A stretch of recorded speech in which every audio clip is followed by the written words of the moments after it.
ఆంధ్రప్రదేశ్ రాష్ట్రంలోని గ్రామ వార్డు సచివాలయాల్లో పనిచేస్తున్న వాలంటీర్లను కొనసాగిస్తూ 10,000 గౌరవ వేతనం ఇస్తామని కూటమి ప్రభుత్వం ఎన్నికల మేనిఫెస్టోలో హామీ ఇచ్చారని రోజా వీధి 124 సచివాలయం వాలంటీర్లు సుమలత తెలిపారు.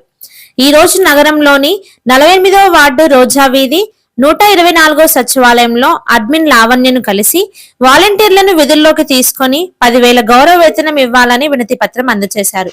ఈ సందర్భంగా వాలంటీర్లు సుమలత, రానమ్మ, నూర్జహాన్, రుక్సానాలు మాట్లాడుతూ తెలుగుదేశం, జనసేన, బీజేపీ కూటమిగా ఏర్పడి 2024లో జరిగిన ఎన్నికల్లో వాలంటీర్లను కొనసాగిస్తామని చెప్పిన కూటమి ప్రభుత్వం ఈ రోజు అధికారంలోకి వచ్చాక 7 నెలలుగా వాలంటీర్లకు వేతనాలు ఇవ్వకుండా ఇచ్చిన మాట తప్పడం ఏమిటని ప్రశ్నించారు.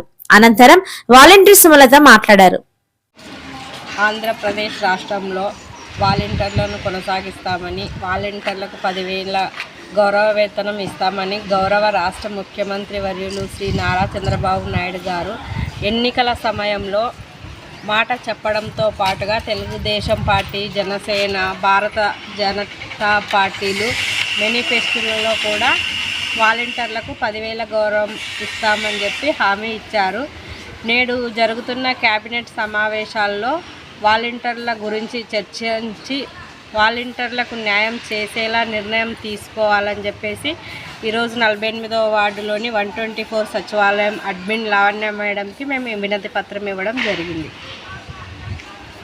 కొనసాగించకపోతే మాత్రం మేము ధర్నాలు చేయడానికి కూడా సిద్ధమని ఈ సందర్భంగా మేము తెలియజేసుకుంటున్నాం.